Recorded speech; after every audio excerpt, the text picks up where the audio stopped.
Kesadaran membayar pajak yang mendorong wajib pajak untuk membayar pajak, salah satunya adalah kesadaran bahwa pajak merupakan bentuk partisipasi dalam menunjang pembangunan negara.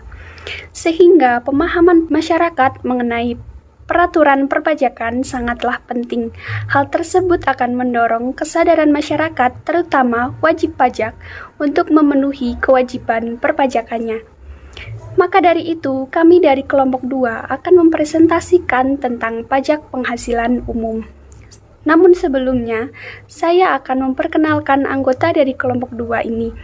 Yang pertama ada saya sendiri, yakni Ira Irmawati. Yang kedua ada Marsha Syafa. Dan yang ketiga ada Septi Nur. Dan yang keempat ada Imam Hanifuddin.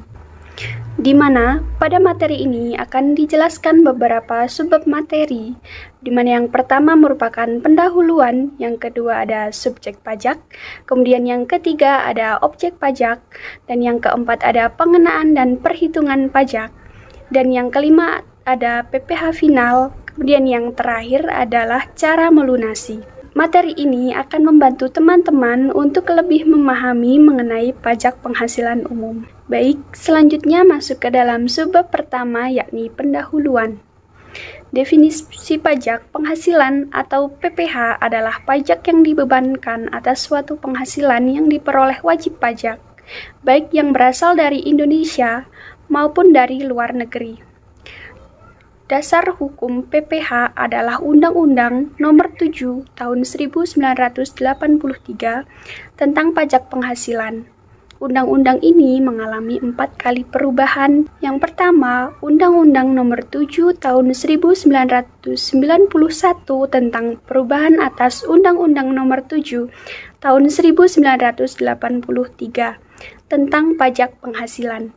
Kemudian yang kedua ada Undang-Undang Nomor 10 Tahun 1994 tentang perubahan kedua Undang-Undang Nomor 7 Tahun 1983 tentang pajak penghasilan.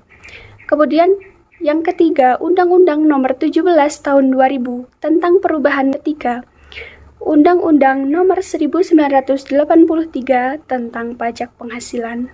Dan perubahan yang terakhir yakni Undang-Undang Nomor 36 Tahun 2008 tentang perubahan keempat Undang-Undang Nomor 7 Tahun 1983 tentang pajak penghasilan.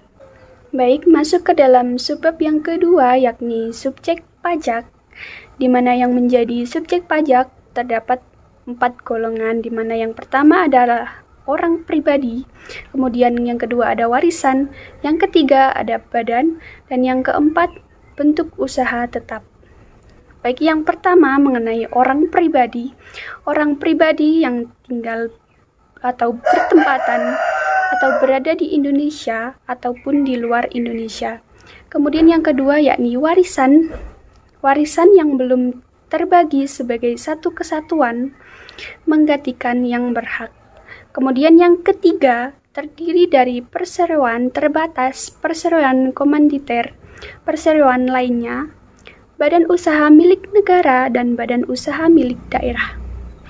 Kemudian yang terakhir yakni bentuk usaha tetap, bentuk usaha yang digunakan pribadi yang tidak bertempat tinggal di Indonesia atau berada di Indonesia tidak lebih dari 183 hari dalam jangka waktu 12 bulan. Baik, materi yang selanjutnya akan dilanjutkan oleh rekan saya, Marsha Syafa. Subjek pajak dibedakan menjadi 2, yaitu subjek pajak dalam negeri dan subjek pajak luar negeri. Pada subjek pajak dalam negeri terbagi menjadi 3, yaitu yang pertama orang pribadi yang bertempat tinggal di Indonesia atau orang pribadi yang berada di Indonesia lebih dari 183 hari dalam jangka waktu 12 bulan, atau orang yang berada dalam suatu tahun pajak berada di Indonesia dan mempunyai niat untuk bertempat tinggal di Indonesia. Yang kedua, badan yang didirikan atau bertempat kedudukan di Indonesia. Yang ketiga, warisan yang belum terbagi sebagai satu kesatuan dan menggantikan yang berhak. Pada subjek pajak luar negeri, orang pribadi yang tidak bertempat tinggal di Indonesia atau berada di Indonesia tidak lebih dari 183 hari dalam jangka waktu 12 bulan dan badan yang tidak didirikan dan tidak bertempat kedudukan di Indonesia yang menjalankan usaha atau melakukan kegiatan melalui bentuk usaha tetap di Indonesia dan menerima atau memperoleh penghasilan dari Indonesia bukan dari menjalankan usaha atau melakukan kegiatan melalui bentuk usaha tetap di Indonesia.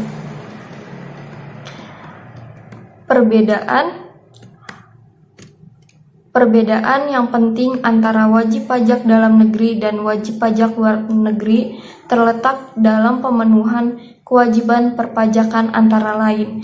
Yang pertama, wajib pajak dalam negeri dikenakan pajak atas penghasilan baik yang diterima atau diperoleh dari Indonesia dan dari luar Indonesia. Sedangkan wajib pajak luar negeri dikenakan pajak hanya atas penghasilan yang berasal dari sumber penghasilan di Indonesia.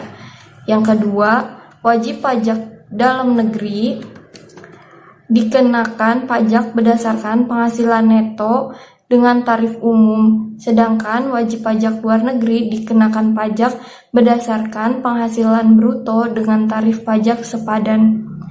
Wajib pajak dalam negeri menyampaikan SPT atau surat pemberitahuan tahunan sebagai sarana pelaporan pajak yang terutang dalam 1 tahun pajak.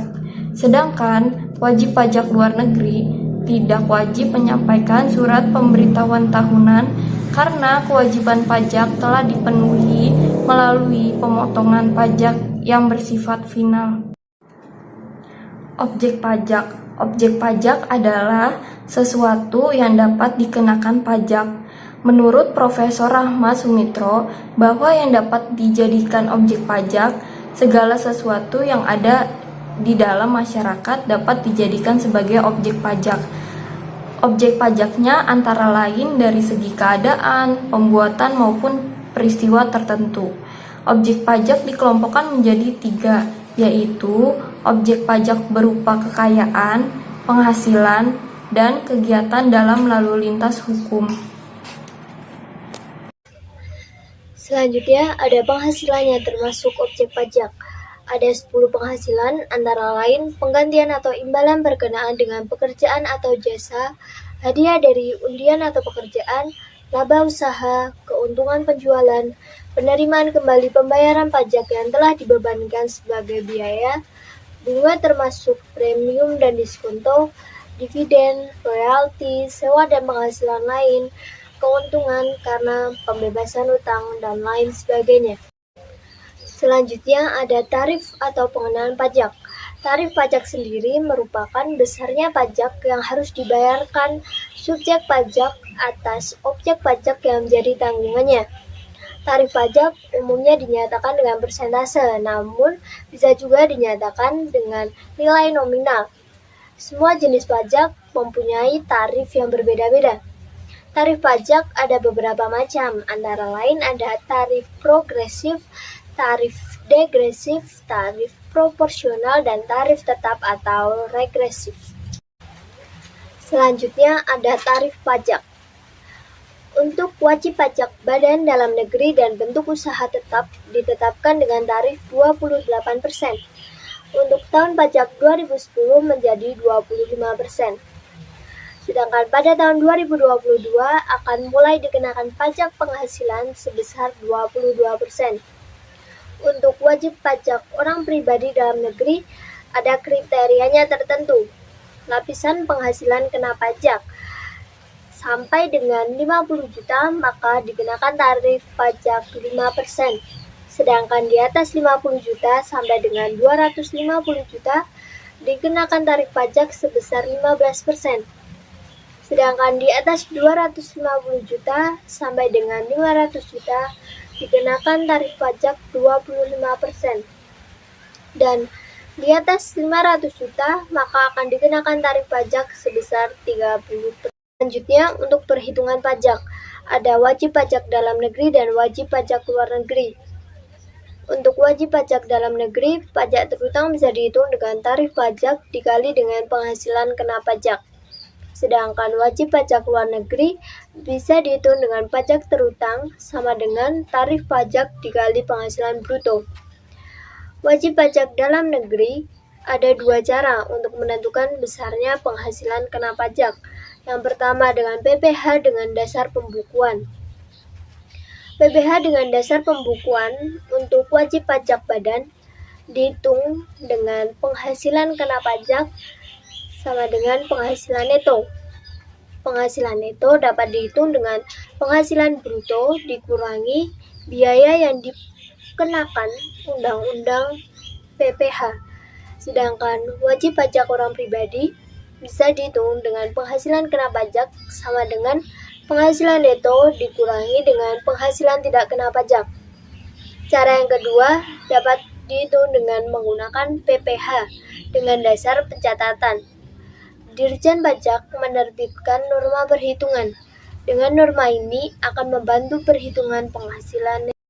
Baik, pembahasan selanjutnya mengenai PPh final.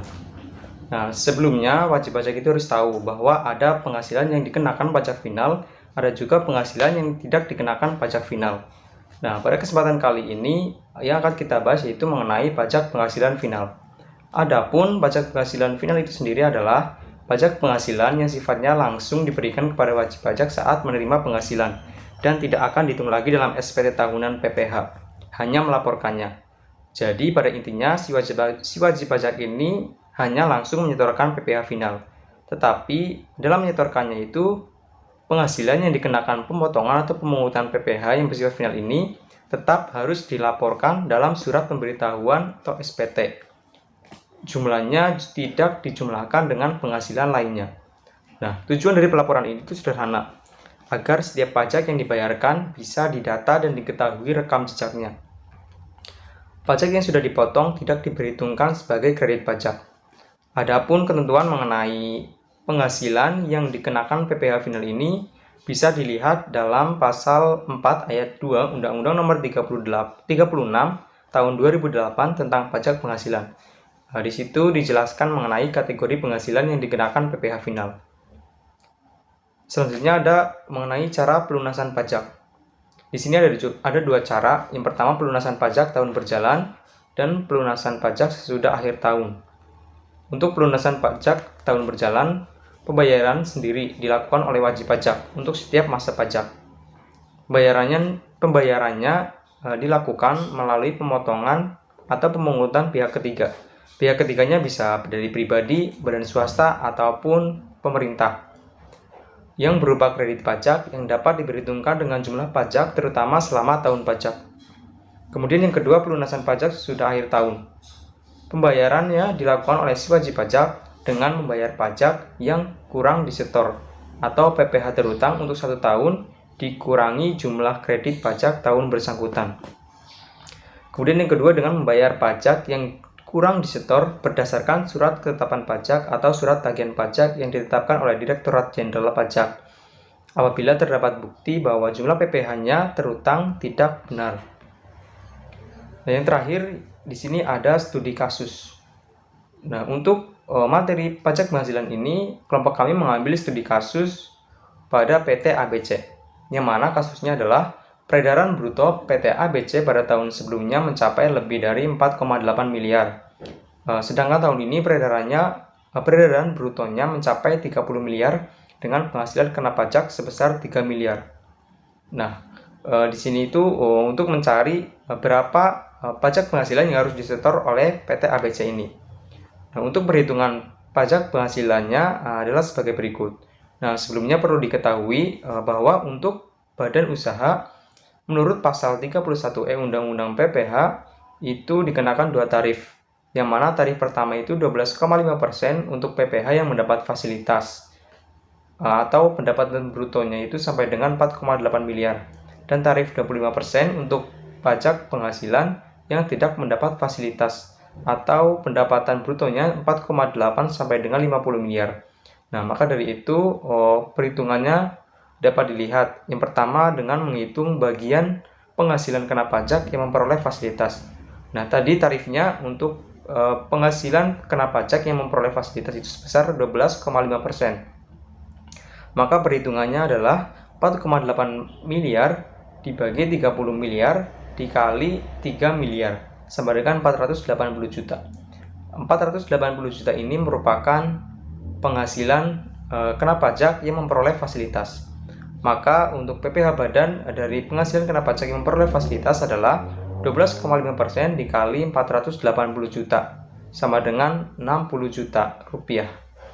Kemudian yang kedua dengan menghitung penghasilan kena pajak tanpa fasilitas. Perhitungannya adalah 3 miliar dikurangi 480 juta sama dengan 2,52 miliar.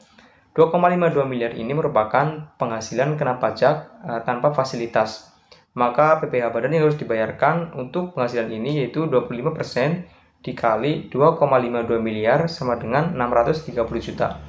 Nah, dengan demikian diperoleh hasil bahwa total PPh Badan yang harus dibayar oleh PT ABC secara keseluruhan adalah 60 juta ditambah 630 juta. Totalnya sama dengan 690 juta. Demikian tadi presentasi atau penyampaian materi yang dapat kelompok kami sampaikan. Sebelumnya kami mohon maaf kepada teman-teman sekalian apabila dalam penyampaian materi kurang baik dan tadi mungkin ada kesalahan kata dalam penyampaian materi. Apabila ada yang ingin didiskusikan, mungkin nanti bisa melalui forum Alita yang akan disediakan oleh Pak Budi Hartono selaku dosen pengampu mata kuliah perpajakan ini. Terima kasih atas perhatian dan waktunya. Akhirul kalam. Wassalamualaikum warahmatullahi wabarakatuh.